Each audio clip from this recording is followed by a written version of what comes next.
අද මම යන්නේ මෝර මාළු වලින් කළු පොල් කරි එකක් හදන්න. අපි බලමු මේකට අවශ්‍ය කරන්නේ මොනවද කියලා. මම මෝර මාළු අරන් තියෙනවා ග්‍රෑම් 400ක්. ගාගත්තු පොල් තියෙන 3-5 කුඩු තේ හැඳි 3ක් අරන් තියෙනවා. මිරිස් කුඩු තේ හැඳි එකක් අරන් තියෙනවා. හෙනසල් ඇට 3ක් අරන් තියෙනවා. කරාබු නැටි දෙකකුයි. කුරුඳු ග්‍රෑම් 2ක් අරන් තියෙනවා. උළුහල් තේ හැඳි භාගයයි අබ ඇට තේ හැඳි භාගයයි ඊට අමතරව ඉඟුරු ග්‍රෑම් 5ක් තලාගෙන තියෙනවා. සුදු ලුණු ග්‍රෑම් 10ක් මේ විදිහට චොප් කරගෙන තියෙනවා. ගම්මිරිස් තේ හැඳි එකයි. ලුණු මේ විදිහට කපාගෙන තියෙනවා ග්‍රෑම් 50ක්.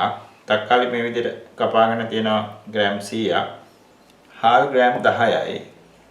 ලුණු රස අනුව ගන්න. ගොරක ග්‍රෑම් 5ක් මම මේ විදිහට අඹරගෙන තියෙනවා. ඊට අමතරව රම්ප කෑල්ලකුයි අමු මිරිස් ග්‍රෑම් 15ක් අරන් තියෙනවා. මම මේ විදිහට මේක පලාගෙන තියෙන්නේ. මේ තියෙන්නේ පොඩි දෙකට බැඳින් පළලා තියෙන්නේ. ඊට අමතරව කරපෙන්ච දෙහි ලුණු රස අනුව පාවිච්චි කරා. මම මේකේ පළවෙනි පියවර තමයි මේ මෝර මාළු පොඩක් සීනි ගඳ වැඩි. ඒකෙන් හින්දා මේක එකපාරක් හොදලා තියෙන්නේ. අපි මේකට ලුණු තේ හැන්දක් විතර දාලා තේ හැඳි භාගයක් විතර දාලා ඊට අමතරව දෙහි ටිකකුත් හොඳට මෙරිකලා මේ විදිහට මේක පොඩ්ඩක් අනලා විනාඩි 10ක් විතර තියලා ඊට පස්සේ අයිමත් හොදලා ගමු. එතකොට සීනි ගඳ පොඩ්ඩක් අඩු වෙනවා.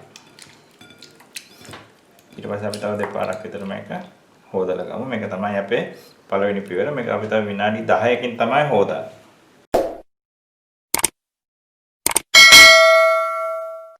දෙවෙනි පියවර අපි දැන් යන්නේ දෙවෙනි පියවර. දෙවෙනි පියවර තමයි අපේ මෝර මාළු එකට අවශ්‍ය 3-5 මිශ්‍රණය හදාගන්න එක. අපි මුලින්ම ඒකට අපි ගත්ත පොල් ටික ඉස්සලා භාජනයක් රත් වෙන්න තියලා ඒකට අපි පොල් ටික එකතු කරනවා. මේක තමයි මේ වීඩියෝ එකට මේකට ඕන අමුද්‍රව්‍ය ලිස්ට් එක. මේ වීඩියෝ එක පල්ලෙහා තියෙනවා. එහෙම නැත්නම් මේ වීඩියෝ එක අවසානයේ තියෙනවා.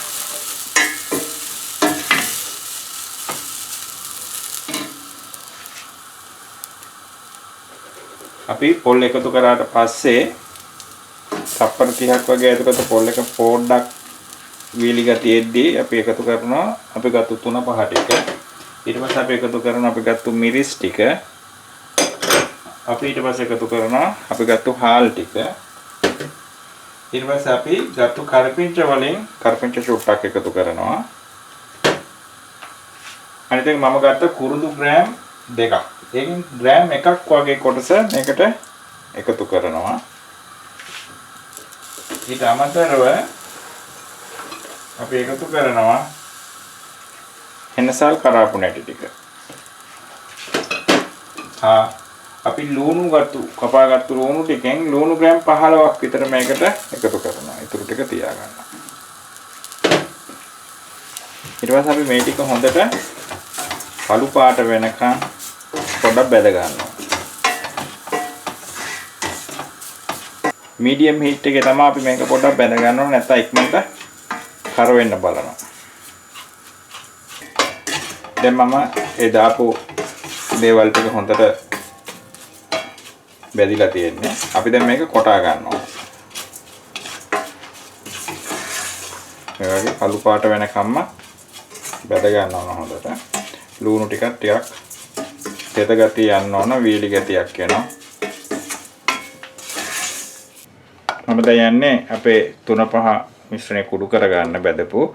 අපි මේක බැදගද්දි කර කරගන්න නැතුව බැද ගන්න ඕන. නැත්නම් කර රහ එනවා. මේක 3-5 මිශ්‍රණය අඹරගෙන ඉවරයි. මේ විදිහට හොඳට කුඩු වෙන්න අඹර ගන්න ඕන. අපි දැන් යන්නේ තුන්වෙනි පියවර. ඒ කියන්නේ අපි ලුණුයි දෙහි අත ගාලා තිබෙච්ච මාළු ටික හොද ගන්න යන්නේ. මම මේක එකපාරක් හොදලා තමයි ලුණුයි දෙහි අත ගෑවේ. දැන් අපි තව දෙපාරක්වත් හොද ගන්න ඕන මේක හිණි ගඳ ටිකක් යන්න.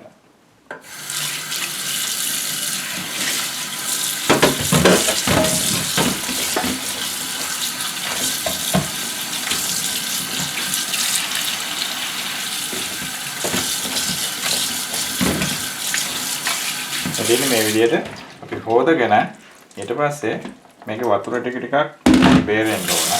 ඉතින් වතුර ටිකක් බේරෙන්න අපි තව ටිකක් වෙලා තියලා තියෙනවා. අපි දැන් යන්නේ 4 වෙනි පියවර. ඒ කියන්නේ මාළු ටික දැන් හොදලා ඉවරයි. වතුරත් බේරෙන්න තියලා. දැන් මම මේක පදම් කර ගන්න ඕන. අපි අඹරගත්තු අපේ 3-5 මිශ්‍රණය අපි මේකට දානවා.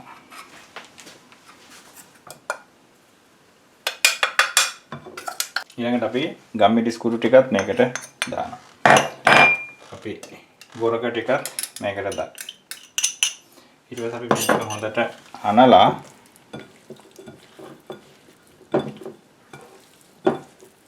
අපි මේක පැයක් විතර තියන්න ඕන. අඩුම තරමේ පැයක්වත් තියන්න ඕන. අපි පැයකට පස්සේ තමයි මේක ගන්න ඕනේ. අඩුම තරමේ පැයක්. අපි දැන් යන්නේ 5 වෙනි පියවර. අපි ඉස්සෙල්ලා මේකට තෙල් ටිකක් දානවා. තෙල් මේස හැරි 3ක් විතර වගේ දාලා අපි මීඩියම් හීට් එකේ තමයි මේක තියාගන්නේ. අපි මේකට ඉස්සරලාම තෙල් එක රත් වුණාම අපි මේකට එකතු කරනවා අබ ටික.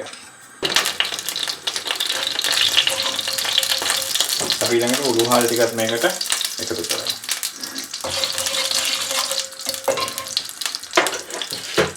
ඊළඟට කපාගත්තු ලුණු ටික, සුදු ලුණු ගුරු පේස්ට් එක මේකට එකතු කරලා අපි පොඩ්ඩක් බෙදෙන්න ආරිනවා. මීඩියම් හීට් එකේ තමයි අපි ටිකක් බෙද ගන්න. සම්පේකාරී පිංච ටිකක් මේකට දානවා. ඊට අමතරව අමු මිරිස් ටික මේකට දානවා.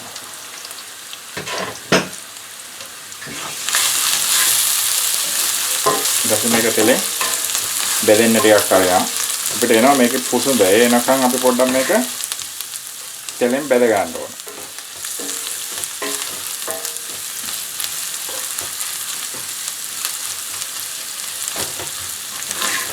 අපි මේක මේ මෝරමාළු කළුපොල් මාළුව අපි මේකේ හොදි තියන්නේ නැහැ. මේක හින්දලා තමයි හදාගන්නේ. කුරුඳු ටිකත් එකතු කරනවා මේකට අන්තිමේ. මම මේක විනාඩි 3ක් විතර තෙලෙන් බැදගත්තා. මම දැන් මේකට එකතු කරනවා මාළු ටික.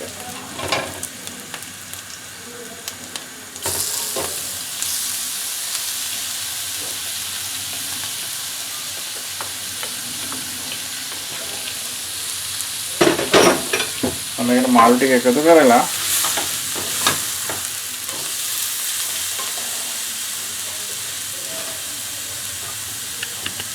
මම මාළු දාලා තිබිච්ච භාජනයේ වතුර ටිකක් දාලා ඒකත් හොදලා මේකට මේ විදිහට එකතු කර ගන්නවා. අපි වතුරක් කොහමත් තේ හැඳි 5ක් විතර වගේ දැම්මා.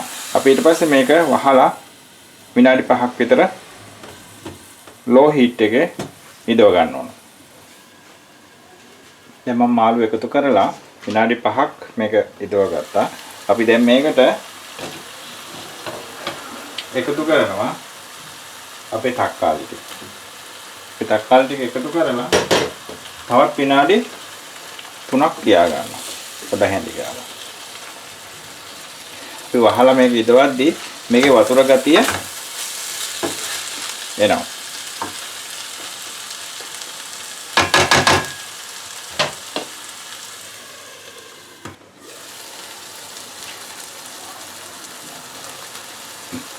දැන් අපි කළුපොල් මාළුව තක්කාලි එකතු කරාට පස්සේ මම තව විනාඩි 5ක් තියාගත්තා. 3ක් නෙමෙයි. දැන් කළුපොල් මාළුව හරි. මම ඒ විනාඩි 5 තියාගත්තේ ලෝ හීට් එකේ. දැන් මම ලිප ඕෆ් කරනවා. දැන් කළුපොල් මාළුව ඉදිලා ඉවරයි. දැන් අපේ මෝර මාළු කළුපොල් මාළුව ඉවරයි.